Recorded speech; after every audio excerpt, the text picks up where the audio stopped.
Okay, let's go ahead and move now to the front side. Okay, when I say the front side, what I'm really talking about is everything from really the eyes all the way down through the front foot. We kind of slice the body in half, and we're looking at that front side. And that front side is a strong base for us to hit against or hit behind. Okay, so we want a nice strong front side. Okay, and you can see when we land, the foot is sideways, the knee is behind the foot, hip behind the knee, the shoulders haven't opened, and the hips, even at heel strike, haven't turned open. So we want to land really square and really sideways. Almost, you can kind of say that front side is how you want it when it lands. It really hasn't changed from where you started. Okay. In other words, we start off with the front side square and we land with the front side sideways or square. Okay. So looking at DJ there, we kind of look from the ground up. You can see as he lands, that front foot and front knee start to turn open. Okay, we'd really like, if you look at Adrian's front side, it lands really sideways, so there's not this kind of opening move to do it. Okay, so we want to try to kind of relax that front side and make sure that we stay really square. Okay, the other thing that we see is if we look at Adrian's front knee, it's well behind the front foot, whereas DJ's front knee gets kind of on top of the front foot.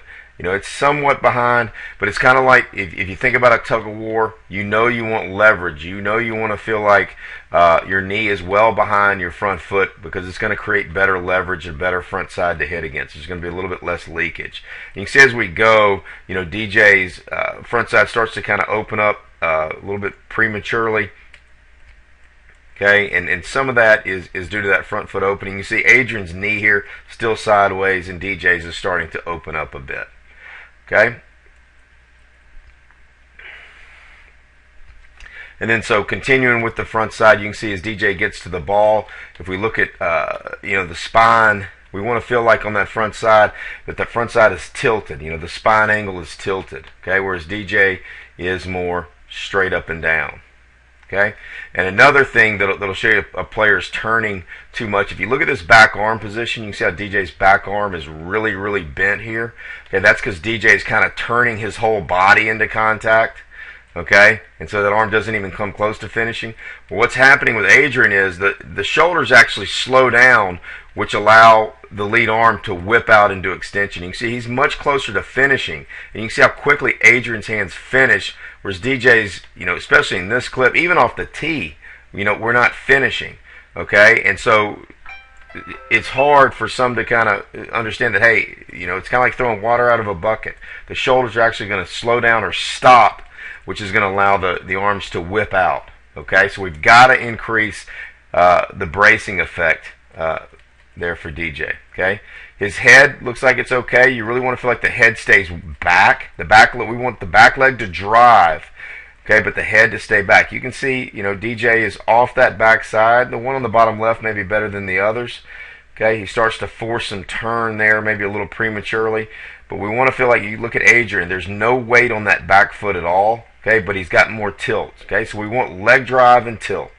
Okay, and I think part of what's going on too is we kind of look back at the back leg is he's forcing that back leg to turn.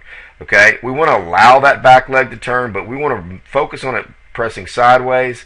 Then you can see Adrian's foot will eventually turn over, but then it actually falls back to sideways, whereas DJ is really forcing that backside to turn. So he's definitely got this mentality that I'm trying to turn, that he's been taught.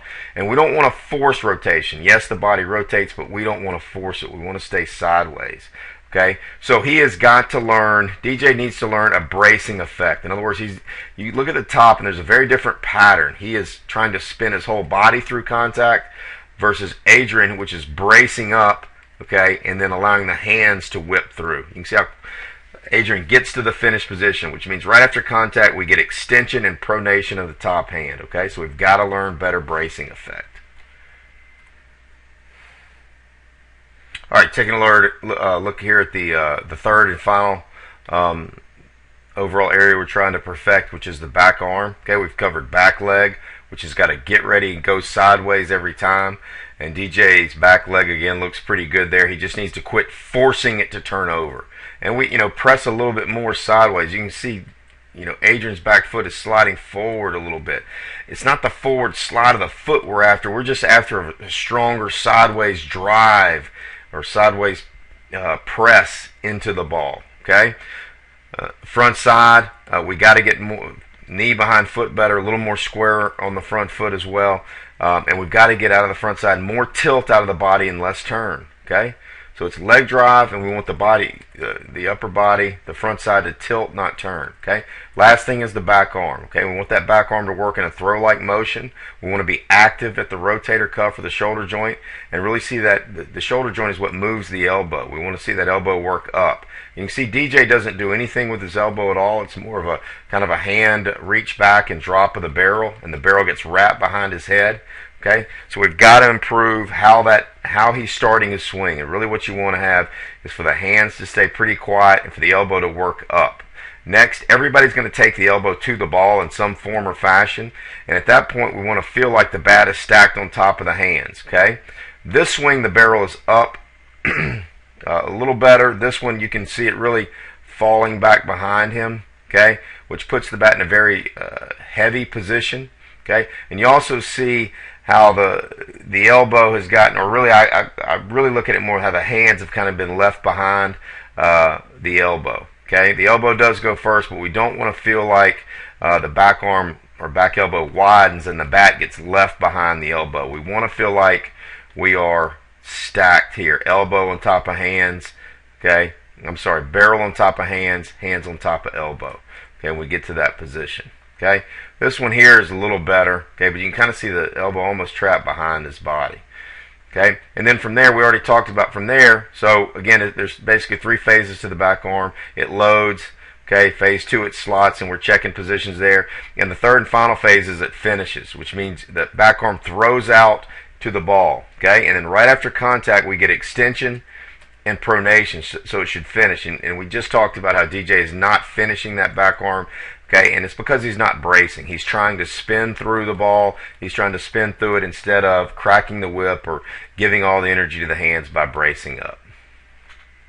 Okay, but again, I think we've got we've got good footwork. We've got good get ready and go. We just need to make it sideways and not spinny. Okay, make sure we know what we're trying to do with our feet. Okay, we've got to get more tilt and less turn out of the backside, and we've got to improve. Really starts with the loading, and then how we slot to the ball, and then making sure that back arm finishes, which again will be easy when we start learning how to tilt and not turn the upper body. Okay, great job, DJ. All right, we're taking a look here at DJ Morris.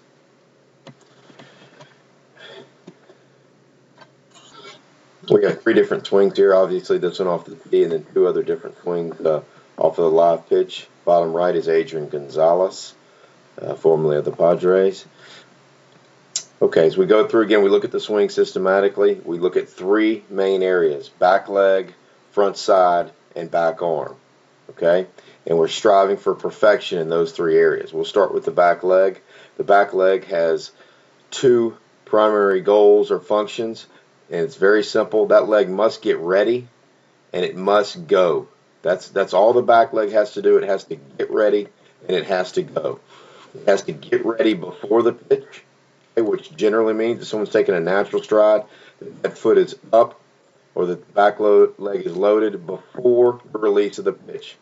It varies as far as how much before. You must be going back or must be loading the back leg before release, and that generally coincides with the front foot coming off the ground before the ball is released. Okay, and you can see there how much sooner the professional is getting loaded. Okay, but we got to get that back leg ready or loaded before release, and then that leg has to go every time, being a sideways press that's really activated from the top of the leg here. Okay? As we look at DJ there, I think he might be loading a little bit late. Okay? Again, he's got a lower leg kick, which is really, more efficient. I think Adrian's leg kick is a little bigger than I would teach. Obviously, I wouldn't tell him to change anything. But, I mean, the height of DJ's stride is fine. Okay, so he gets ready and he goes out of that back leg, that's a pretty good move. Especially we see this one here on the bottom left.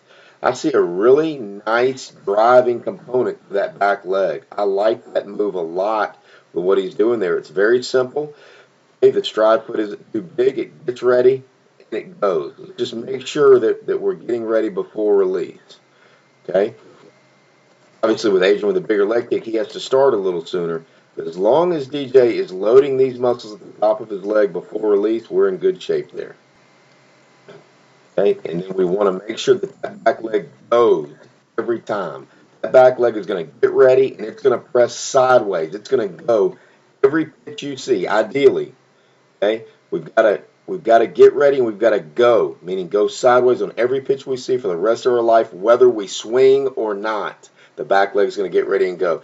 You can see the similarities here in the back leg with DJ. That really is a really nice move, okay, by the back leg getting ready and going. Nothing needs to change there. It's very good.